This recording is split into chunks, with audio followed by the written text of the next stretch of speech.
Bonjour et bienvenue, je m'appelle Caris Pindi, je suis un des pasteurs de l'église réformée Saint-Jean à Montréal.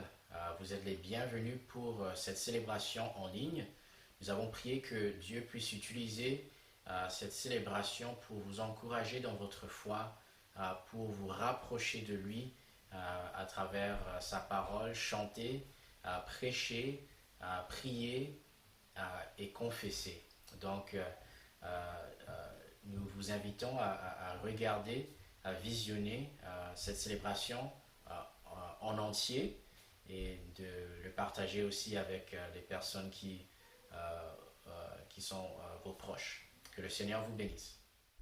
Chers bien-aimés, notre convocation pour aujourd'hui vient du psaume 24, les versets 1 à 6, qui souligne la souveraineté, la sainteté et la pureté de Dieu. Nous lisons. C'est à l'Éternel qu'appartient la terre avec tout ce qu'elle contient, le monde avec tous ceux qui l'habitent, car il a fondé sur les mers et affermi sur les fleuves. Qui pourra monter à la montagne de l'Éternel? Qui pourra se tenir dans son lieu saint? Celui qui a les mains innocentes et le cœur pur, celui qui ne se livre pas au mensonge et qui ne fait pas de serment trompeur. Il obtiendra la bénédiction de l'Éternel, la justice du Dieu de son salut. Telle est la génération de ceux qui te cherchent, qui aspirent après toi, Dieu de Jacob. Chers bien-aimés, nous sommes rassemblés dans la présence de notre Dieu, même si c'est chez nous, c'est Dieu qui nous invite dans sa maison, dans son saint montagne, pour l'adorer. Et donc, avant de commencer ce temps d'adoration, nous voulons prier, demander l'aide de Dieu, sa présence et sa puissance avec nous pour cette célébration. Prions. Dieu notre Père, nous te remercions d'être déjà présent avec nous, à tout moment et d'une façon spéciale et particulière pour la louange. Seigneur, nous désirons t'adorer avec tout ce que nous sommes, avec notre corps, nos pensées, notre cœur, nos émotions et toute notre volonté. Sanctifie ce temps, Seigneur. Glorifie ton nom et touche-nous, purifie-nous qui sommes ton peuple. Encourage-nous à travers ce temps d'adoration pour la gloire de ton nom et pour notre bonheur qui est attaché. Au nom de Jésus-Christ. Amen. Nous commençons ce temps de louange en chantant tous ensemble, nous t'adorons.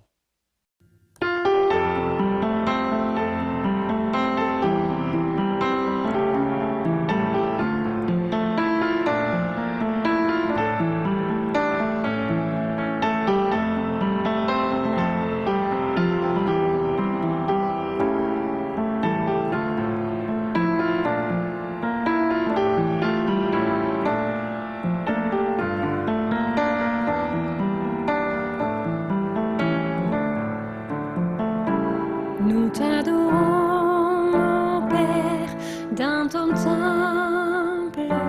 Nous t'adorons, l'Esprit en vérité. Tu habites nos louanges. Nous t'adorons, en esprit et en vérité. Car un jour près de toi vaut mieux que mille ailleurs. Je désire habiter dans ton temple, car un jour près de toi vaut mieux que mille ailleurs. Je désire habiter dans ta maison, Seigneur. Je désire habiter dans ta maison, Seigneur. Nous t'adorons, ô Père, dans ton temple. Nous t'adorons en esprit et en vérité. Tu habites nos louanges. Nous t'adorons en esprit et en vérité. Car un jour près de toi vaut mieux que mille ailleurs. Je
Chers bien-aimés, maintenant nous passons à un temps de confession de nos péchés et de l'assurance du pardon que nous avons en Jésus-Christ.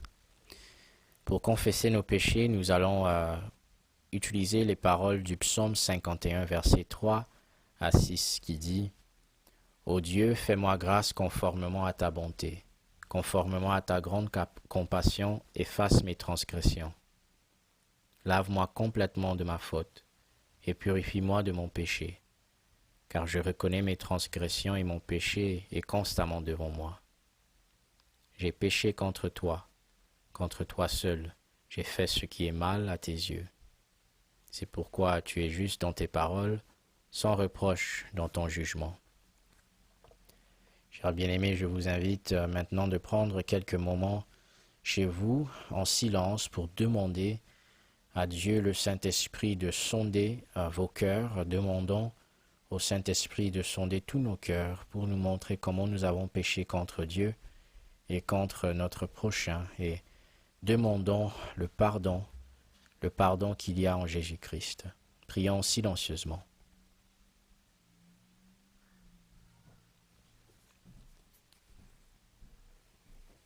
Notre Père, nous te remercions d'être un Dieu si bon, un Dieu si compatissant, lent à la colère et riche en bonté et en vérité, toi qui pardonnes tous nos péchés grâce au sacrifice de Jésus.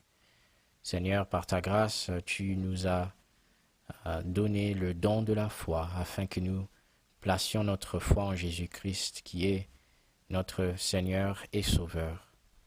Et donc nous te demandons, s'il te plaît, de nous pardonner de tous nos péchés, de nous purifier de la tâche du péché et de nous habiliter par ton esprit à marcher dans la justice avec joie pour ta gloire et pour notre bonheur qui en découle. Au nom de Jésus-Christ. Amen. Chers bien-aimés, les paroles de l'assurance du pardon viennent aussi du psaume 51 à partir du verset 9 qui dit « Purifie-moi avec l'hysope et je serai pur. Lave-moi et je serai plus blanc que la neige. Fais-moi entendre des chants d'allégresse et de joie, et les os que tu as brisés se réjouiront. Détourne ton regard de mes péchés, efface toutes mes fautes. Ô Dieu, crée en moi un cœur pur, renouvelle en moi un esprit bien disposé. Ne me rejette pas loin de toi, ne me retire pas ton Esprit Saint. Rends-moi la joie de ton salut et qu'un esprit de bonne volonté me soutienne. » Notre Dieu, nous demandons que tu puisses réaliser cela pour ceux parmi nous qui désirent avant tout vivre pour toi, qui désirent avant tout vivre selon ton esprit, même si cela nous soit tellement difficile à faire. Nous te prions et te demandons tout cela pour ta gloire au nom de Jésus-Christ. Amen. Chers bien-aimés, répondons à cette grâce, au pardon de Dieu en chantant « Mon ancre et ma voile ».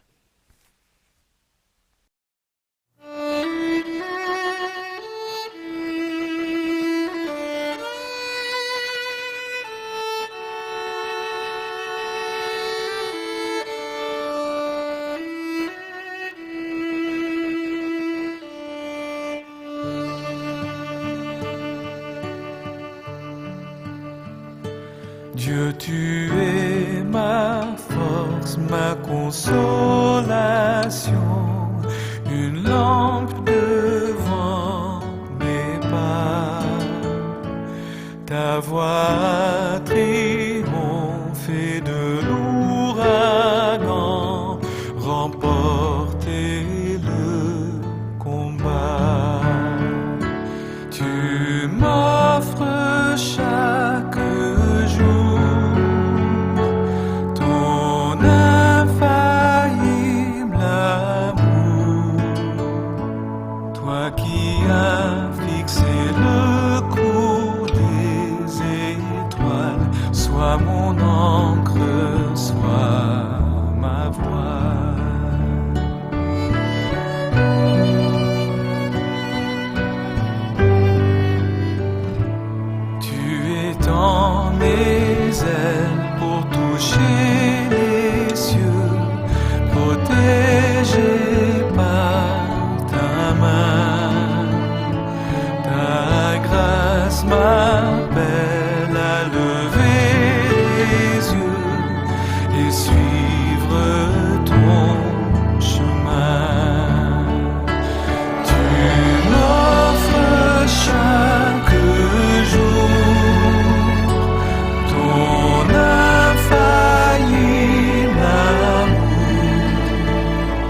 toi qui as fixé le cours des étoiles, sois mon encre, sois ma voix.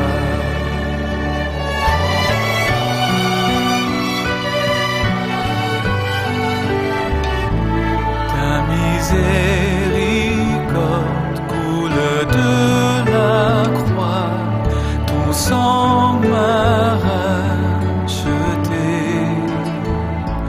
Tout ce que je suis me vient de toi, sans fin je te louerai.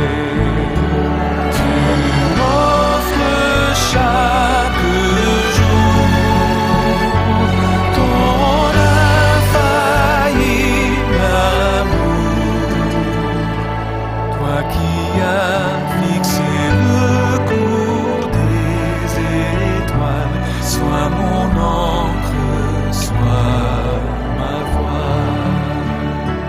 Toi qui as fixé le cours des étoiles, sois mon encre, sois ma voix.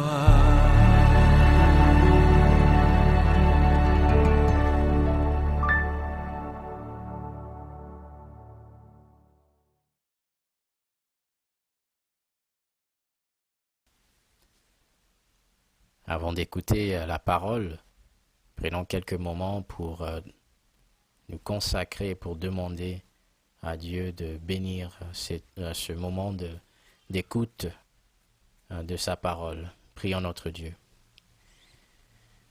Notre Père, nous te remercions pour ce pain quotidien que tu nous donnes, ta parole qui nourrit notre âme, qui fortifie notre cœur. Nous te demandons de nous ouvrir les yeux et de nous ouvrir les oreilles, de toucher nos cœurs afin que nous puissions lire ta parole, l'écouter, la comprendre, la croire et la mettre en pratique dans notre vie. Saint-Esprit, sans toi, nous ne pouvons rien faire.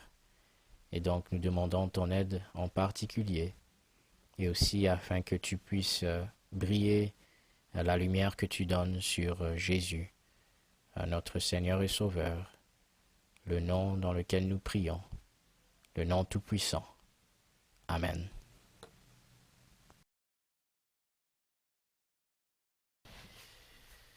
Chers frères et sœurs en Christ, si vous avez votre Bible, j'aimerais vous inviter à trouver notre texte d'aujourd'hui qui se trouve dans Matthieu chapitre 5 et dans le verset 8 qui dit « Heureux ceux qui ont le cœur pur, car ils verront Dieu. » Chers bien-aimés, dans ce texte et en quelques mots, le Seigneur Jésus nous donne un aperçu de la vie chrétienne en ce qui concerne la pureté.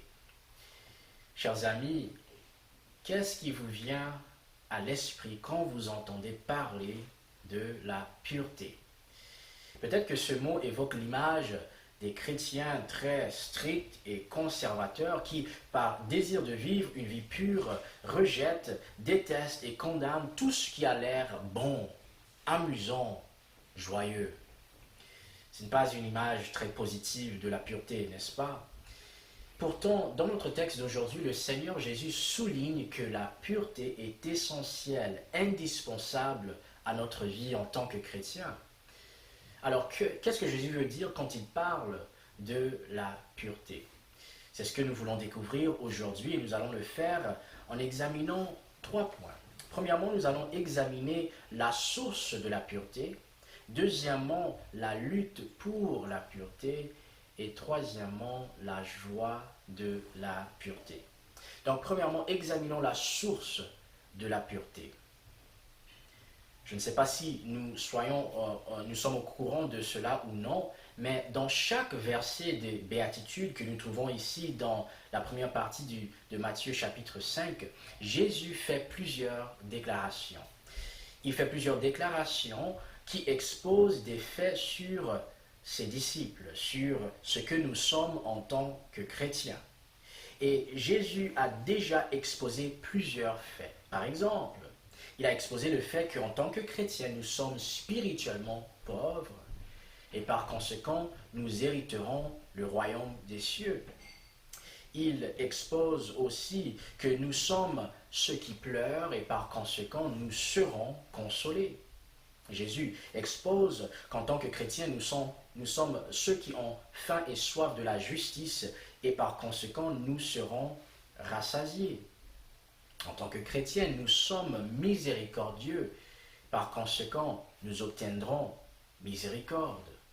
Et donc, quand nous arrivons à notre texte d'aujourd'hui, nous savons déjà que Jésus va exposer quelque chose d'autre, un autre fait, une autre vérité sur qui nous sommes en tant que chrétiens, en tant que ses disciples.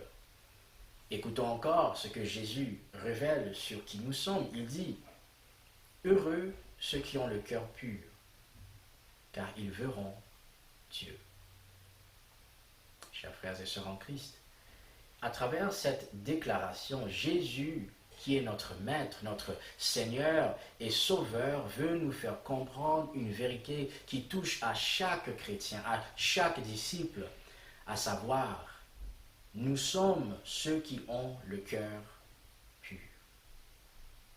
Mais, bibliquement parlant, qu'est-ce que cela signifie avoir un cœur pur? Dans la Bible, le cœur fait référence à la personne entière et au centre de la vie spirituelle. De nos jours, quand nous parlons du cœur, nous voulons parler des émotions, mais dans la Bible, le cœur comprend tout. Comme l'a dit un commentateur biblique, le cœur, c'est dans le cœur que résident les pensées, les désirs, le sens du but, la volonté, la compréhension et le caractère. Par conséquent, avoir un cœur pur signifie être irréprochable, sans défaut, droit, juste, parfait dans ce que nous sommes réellement, au fond de nous-mêmes. Un cœur pur n'a pas d'hypocrisie, pas de ruse, pas de motif caché. Le cœur pur est marqué par la transparence et un désir sans compromis de plaire à Dieu en toutes choses. Autrement dit, avoir le cœur pur signifie que nous sommes des personnes qui vivent une vie qui est spirituellement et moralement pure. Et si nous sommes chrétiens aujourd'hui, le Seigneur Jésus est en train de nous dire à travers notre texte que nous sommes ceux qui ont le cœur pur, que nous sommes des personnes irréprochables, pures, justes, droits, bons. Quelle parole de grâce, n'est-ce pas? Mes chers bien-aimés, nous savons très bien qui nous sommes. Nous sommes très conscients du fait que nous ne sommes pas purs, que nous sommes répréhensibles. Alors, comment le Seigneur Jésus peut-il dire cela? Lui qui sait mieux que nous combien nous sommes défectueux, répréhensibles, même condamnables dans nos pensées, dans nos désirs, dans notre façon d'agir. Qu'est-ce qui l'amène à dire que nous avons le cœur pur, que nous sommes purs? Chers bien-aimés, le Seigneur Jésus dit cela en toute connaissance de nos défauts, de nos manquements, de nos échecs, parce qu'il est encore plus conscient de ce qu'il a fait pour nous purifier. Et chers bien-aimés, Jésus nous a purifiés par deux moyens. Premièrement, Jésus nous a purifiés au moyen de sa parole, comme il le dit à ses disciples dans Jean 15, verset 3, qui dit « Déjà vous êtes purs à cause de la parole que je vous ai annoncée. » C'est-à-dire que n'importe quelle personne qui écoute la parole de Jésus qui se trouve dans la Bible et qui croit dans sa parole, qui croit dans ce que Jésus dit, est une personne qui sera purifiée. C'est une bonne nouvelle, mais ce n'est pas tout. Deuxièmement, Jésus nous purifie au moyen du sang de son sacrifice. Et cette révélation que Jésus nous purifie par son sang sacrificiel est révélée seulement dans sa parole. Écoutons ce que dit la parole dans 1 Jean chapitre 1 verset 7. qui dit, mais si nous marchons dans la lumière, tout comme Dieu lui-même est dans la lumière, nous sommes en communion les uns avec les autres et le sang de Jésus, son Fils, nous purifie de tout péché. Chers frères et sœurs en Christ, croyons-nous vraiment que le sang de Jésus-Christ, ce qu'il a versé pour nous sur la croix, nous purifie de tout péché, de toute faute que nous avons commis dans le passé, aujourd'hui et dans l'avenir? Chers bien-aimés, savons-nous que le sang du sacrifice de Jésus nettoie et efface la culpabilité que méritent nos péchés? C'est pourquoi la bonne nouvelle dit, il n'y a donc maintenant aucune condamnation pour ceux qui sont en Jésus-Christ. C'est-à-dire que pour ceux qui croient en Jésus-Christ, qui lui font confiance, qui croient que Jésus est le sauveur dont nous avons besoin, il n'y a aucune condamnation. Dieu ne nous condamnera pas en enfer éternellement pour ce que méritent nos péchés parce que nous sommes unis à Jésus par la foi en lui. Peut-être que vous écoutez ce message et vous ressentez toujours le saleté de vos péchés, l'impureté de vos mauvaises pensées, de vos mauvais actes, de votre mauvaise volonté. Je vous invite aujourd'hui à vous confier à Jésus-Christ, à mettre votre foi en lui, et vous serez purifiés, sauvés, pardonnés, aimés, acceptés par Dieu. C'est un fait. Mais il y a un deuxième fait, une deuxième vérité ou réalité importante qui concerne la pureté dans notre vie en tant que chrétien.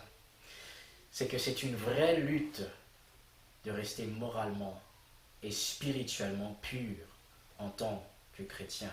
Ceux parmi nous qui vivent en tant que chrétiens, qui essayent de vivre une vie pure, le savent personnellement, n'est-ce pas? Nous savons que étant purifiés, c'est difficile de rester pur. C'est pourquoi l'apôtre Paul a écrit ce qu'il a écrit dans Romains 7, versets 19 à 20, qui dit, en effet, « Je ne fais pas le bien que je veux, mais je fais au contraire le mal que je ne veux pas.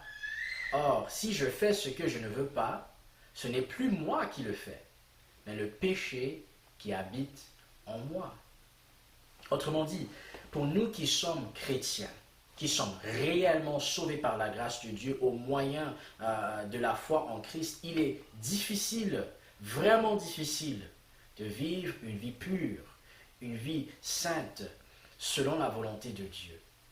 Et chers bien-aimés, cela est la réalité pour deux raisons. Premièrement, il est difficile de vivre une vie pure parce que nous sommes attaqués constamment, quotidiennement, par des forces extérieures. Nous sommes attaqués par les saletés sexuelles, politiques, sociales, même musicales, que nous regardons, lisons et écoutons sur la télé, sur l'ordinateur et même sur notre téléphone. Mais ce n'est pas tout. Deuxièmement, il est difficile de vivre une vie pure parce que la saleté, l'impureté nous habite dans notre cœur. C'est pourquoi Jésus dit, il n'y a rien d'extérieur à l'homme qui puisse le rendre impur en pénétrant en lui. Mais c'est ce qui sort de l'homme qui le rend impur. C'est-à-dire qu'il reste des impuretés au fond de notre cœur. Mais comment cela est-il possible quand nous avons dit, et quand il est vrai, que nous étions purifiés par le sang de Jésus, par son sacrifice? Le commentateur biblique A.W. Pink nous aide à comprendre cette réalité double, que nous sommes purifiés et qu'il reste toujours des impuretés que nous devons déraciner.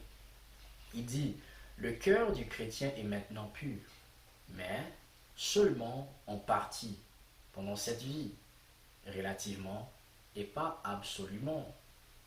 L'œuvre de la grâce divine dans l'âme est commencée ici, maintenant, mais elle n'est achevée qu'après, plus tard. C'est-à-dire qu'en tant que chrétiens, nous sommes réellement, complètement sauvés, pardonnés et purifiés de la culpabilité et de la condamnation que méritent nos péchés. C'est-à-dire que quand Jésus nous a purifiés, il a purifié notre conscience de cette pensée, de cette réalité que nous pouvons être condamnés pour d'autres péchés. Le sacrifice de Jésus efface la condamnation éternelle. Et toutefois, en tant que chrétien, le péché nous habite toujours et doit être déraciné de notre cœur de façon intentionnelle si nous voulons vivre une vie pure selon la grâce de Dieu. C'est pourquoi Romains 8, verset 13 dit « Si vous vivez en vous conformant à votre nature propre, l'ancienne nature pécheresse, vous allez mourir.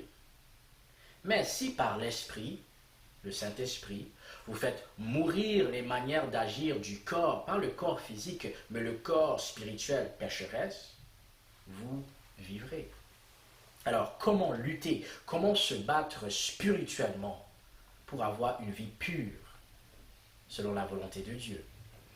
Chers bien-aimés, en Christ, nous pouvons le faire quand nous sommes encouragés par la connaissance de la réalité, de la puissance du sacrifice de Jésus-Christ et de la puissance du Saint-Esprit qui nous habilite à vivre une vie marquée par la pureté. Donc, Dieu, après nous avoir sauvés, dit, vous pouvez vivre une vie pure. Et il nous donne les moyens de le faire. Et l'action du Saint-Esprit est essentielle à la lutte pour la pureté parce que c'est lui qui nous donne une nature sainte lorsque nous devenons chrétiens. Devenir chrétien, ce n'est pas juste changer notre façon de penser. Ce n'est pas juste changer notre façon d'agir. C'est aussi être changé au fond de nous-mêmes. C'est recevoir une nouvelle nature par la grâce de Dieu dans la puissance et l'œuvre du Saint-Esprit. Et donc, il nous donne le goût de vivre une vie pure. Il nous donne la capacité de faire ce qui est bon, de faire ce qui est juste, de faire ce qui est droit et pur, même si nous le faisons imparfaitement. Et donc, chers bien-aimés, nous pouvons, et par conséquent, nous devons résister aux tentations sexuelles de toutes sortes. Et nous pouvons le faire avec l'aide du Saint-Esprit et par amour pour Dieu. Nous pouvons et nous devons éviter des chicanes avec notre époux, avec notre épouse, avec les autres membres de notre famille, avec nos frères et sœurs en Christ, avec nos collègues, nos voisins, par amour pour eux et grâce à la présence et la puissance du Saint-Esprit qui habite notre cœur. Finalement, notre texte nous montre pourquoi nous efforcer de vivre une vie marquée par la pureté morale, biblique et spirituelle vaut la peine. Écoutons encore ce que Jésus dit. Il dit dans notre texte, « Heureux ceux qui ont le cœur pur, car ils verront Dieu. » Pourquoi est-ce que ça vaut la peine de vivre une vie pure aujourd'hui et maintenant? Ça vaut la peine parce que nous verrons Dieu réellement. Peut-être que quelqu'un dirait, pourquoi est-ce que la promesse de voir Dieu nous donnerait-elle envie de se battre, de lutter pour vivre une vie pure? C'est une très bonne question. Et il y a au moins deux raisons pour lesquelles lutter pour la pureté dans notre vie avec toute notre force et la puissance du Saint-Esprit vaut la peine. Premièrement, nous luttons pour la pureté aujourd'hui, maintenant, dans cette vie, parce que nous allons voir Dieu qui nous accueillera non en tant que juge pour nous condamner, mais plutôt en tant que Père aimant. Voir Dieu dans notre texte est une façon de parler d'aller au ciel. Et en tant que chrétien, aller au ciel pour voir notre Dieu sera comme rentrer chez nous. Ça sera comme une réunion familiale. Il y en a ceux parmi nous qui doivent conduire, voyager longtemps pendant plusieurs heures pour être réunis avec notre famille plus élargie. Alors, chers bien-aimés, quand finalement on arrive chez nous, chez notre famille, est-ce qu'on va nous dire, mais vous êtes arrivés 30 minutes en retard? Même si on arrive à 4 heures du matin et on réveille tout le monde, est-ce qu'on va nous faire des reproches si notre famille nous aime? Non, on va nous embrasser, on va prendre les bagages, on va nous inviter vite à l'intérieur. Pourquoi? Parce qu'on nous attendait avec impatience, parce qu'on nous aime, parce qu'on attendait nous voir. Et chers bien-aimés, quelque chose de pareil nous attend quand nous verrons Dieu. Dieu est notre Père qui nous aime. Le Père qui nous aime de sorte qu'il a donné son Fils unique qui est mort sur la croix pour payer le prix de nos péchés, pour nous justifier, pour nous pardonner, pour nous purifier, pour nous sanctifier. Et donc quand nous arriverons au ciel et quand nous verrons Dieu, il ne va pas nous rejeter. Il ne va pas fermer la porte, il ne va pas nous envoyer en enfer. Non, il nous accueillera, il nous embrassera, afin que nous puissions vivre avec lui et nos frères et sœurs en Christ éternellement et dans la joie. Deuxièmement, ça vaut la peine de lutter pour la pureté aujourd'hui, parce que voir Dieu signifie également que nous serons rendus parfaits, sans défaut, irréprochables. Chers frères et sœurs en Christ, pouvez-vous imaginer cela? Pouvez-vous imaginer ne plus devoir lutter avec les mêmes péchés qui nous accablent instant par instant et jour après jour? Le jour où nous verrons Dieu avec nos propres yeux sera le jour même où par sa grâce nous serons rendus parfaits. Nos pensées seront pures tout le temps. Nos désirs seront bons tout le temps. Et tous nos actes seront parfaits par la grâce de Dieu. Mais c'est ce qui nous attend. C'est quelque chose qui est à venir. Mais Dieu nous fait la promesse aujourd'hui pour nous rappeler pourquoi nous luttons, pourquoi nous vivons. C'est une promesse qui attend ceux qui sont déjà purifiés par la foi en Jésus-Christ et qui se battent pour essayer de vivre une vie pure avec l'aide et par la puissance du Saint-Esprit. C'est un fait.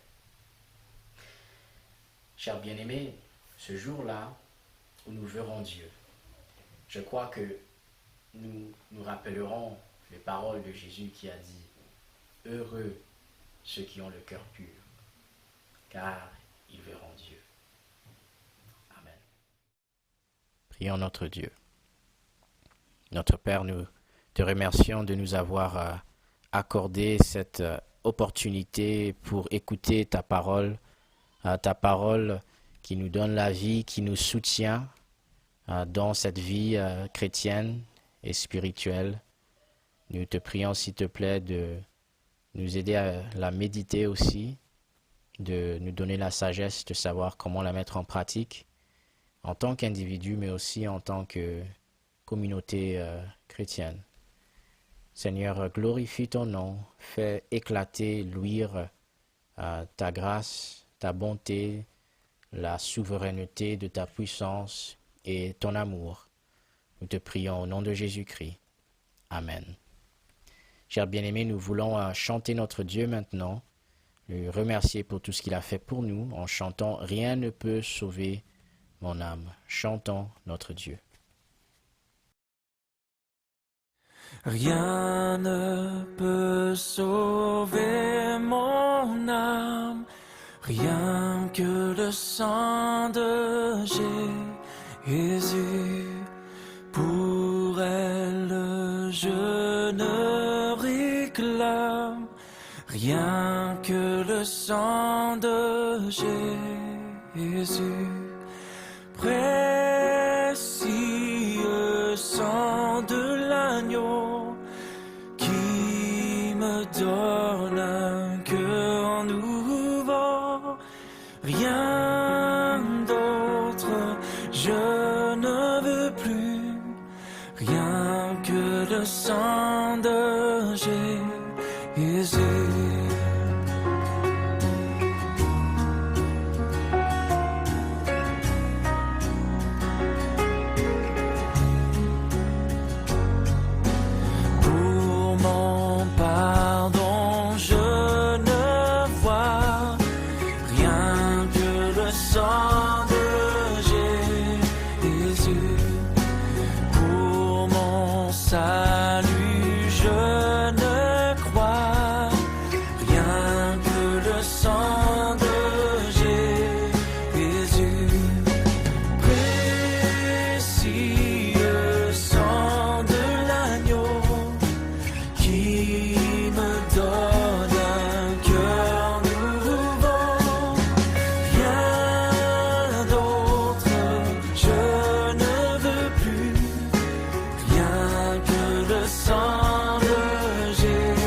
voici arrivés à la fin de la célébration. Et avant de vous laisser, j'aimerais vous donner une bénédiction. La bénédiction pour aujourd'hui vient de Jude, les versets 24 à 25. Recevez cette bénédiction de Dieu. À celui qui peut vous garder de toute chute et vous faire paraître devant sa gloire irréprochable et dans l'allégresse. Oui, à Dieu seul qui nous a sauvés appartiennent gloire, majesté, force et puissance, maintenant et pour l'éternité. Amen. Chers bien-aimés, voici la fin de la célébration. Nous vous souhaitons une très bonne journée, mais aussi une très belle semaine dans le Seigneur. Donc, que Dieu vous garde, qu'il vous protège, qu'il vous rappelle que en Jésus-Christ, par la foi en lui, vous êtes purs. Et donc, par son Saint-Esprit, par la grâce, vous pouvez vivre une vie pure. À la prochaine. Au revoir.